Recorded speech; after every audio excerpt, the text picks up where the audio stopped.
Сәлеметсіңдер ме, балалар? Қазақ тілі сабағымызды бастайық. Бүгін біз сабақта бақылау диктантын жазамыз. Диктанттың тақырыбы су тіршілік көзі. Бүгінгі сабағымыздың мақсаты диктантты қатесіз, таза жазу.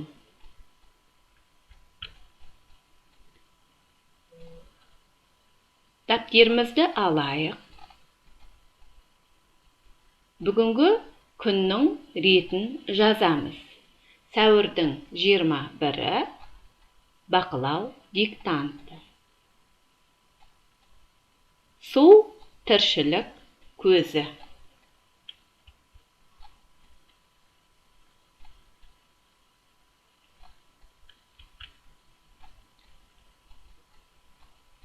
Енді, балалар, диктантымызды жазбас бұрын бірнеше ережелерді есімізге түсірейік. Ең бірінші, сөйлемді қандай жолдан бастап жазамыз? Әрине, балалар, азат жолынан бастаймыз. Сөйлем аяқталғаннан кейін не қойылады? Әрине, сөйлемнің айтылу мақсатына қарай тыныс белгілері қойылады. Егер сөйлемді жазып келе жатқанда жазу жолына сыймай қалса, не істеуші едік? Әрине, дұрыс буынға бөліп, тасмалдап жазамыз. Мәтінді жазу барысында сөйлемде жалқы есімдер кездесетін болса, оны қандай әріппен жазушы едік? Әрине, бас әріптен бастап жазылады. Жалқы есімдер сөйлемнің басында келсе де, ортасында келсе де, аяғында келсе де, оларды біз бас әріптен бастап жазатынбыз. Олай болатын болса, балалар, іске сәт. Қазір мен диктант мәтінін бірлес түгел оқып шығамын. Сіздер мұқият тыңдаңыздар. Содан кейін барып, дәптерімізге жазуды бастаймыз. Су тіршілік көзі. Бұл біздің диктантымыздың тақырыбы. Енді мен мәтінді оқуды бастаймын. Су тіршілік көзі. Сусыз өмір жоқ. Су жердің 4-тен 3 бөлігін алып жатыр. Өзен, көл, теңіз, мұхиттарды құрайды. Аспаннан жаңбыр түрінде түседі. Күн суытқанда су қатып, мұзға айналады. Мұз бен қар судың қатты күйі.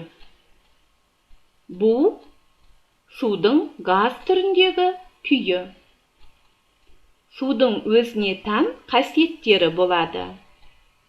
Ол мөлдір, иіссіз, дәмсіз, пішіні жоқ, ақшыл сұйық болады. Мәтінді жазып болғаннан кейін, мәтін соңынан тапсырма. Мәтіндегі ең соңғы сөйлемнің ішінен сын есімдерді тауып, астын сызу керекпіз.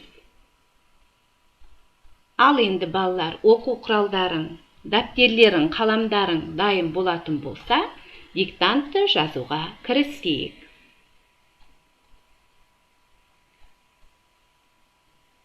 Су тіршілік көзі.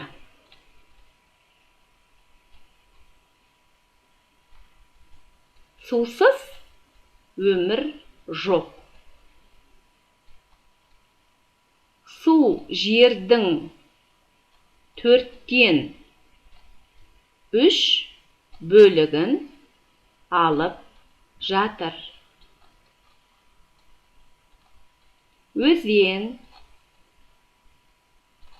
көл, теңіз, мұхиттарды құрайды. Аспаннан жаңбыр түрінде түседі. Күн суытқанда су қатып, мұзға айналады. Мұз бен қар судың қатты күйі. Бұл судың газ түріндегі күйі. Судың өзіне тән қасиеттері болады.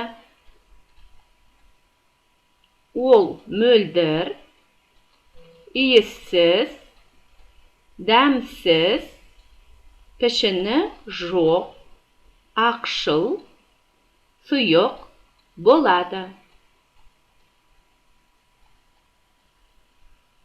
Енді балалар, менімен бірге тексерейік. Мен оқып отырамын. Сендер тиісті жеріне тыныс белгісін қойыңдар. Су тіршілік көзі. Сусыз өмір жоқ. Су жердің 4-тен 3 бөлігін алып жатыр. Өзен, көл, теңіз, мұхиттарды құрайды. Аспаннан жаңбыр түрінде түседі. Күн суытқанда су қатып, мұзға айналады. Мұз бен қар судың қатты күйі. Бұл судың газ түріндегі күйі. Судың өзіне тән қасиеттері болады. Ол мөлдір, иіссіз, дәмсіз, пішіні жоқ. Ақшыл, сұйық болады. Енді балалар, өздерің жазған мәтінді бірлес оқып шығып, өздерің тексеріп шығыңдар. Қалған әріп болса, оны үстіңгі жағына жазып қоямыз. Тексеріп болсаңдар, енді тапсырманы орындаймыз. Мәтіннен ең соңғы сөйлемді тауып алайық. Ол қандай сөйлем? Ол мөлдір, иіссіз, дәмсіз, пішіні жоқ, ақшыл, сұйық болады. Дұрыс. Енді осы сөйлемнің ішінен сын есімдерді тауып, астын сызамыз.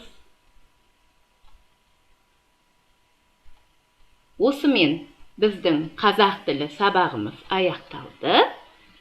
Сау болыңдар.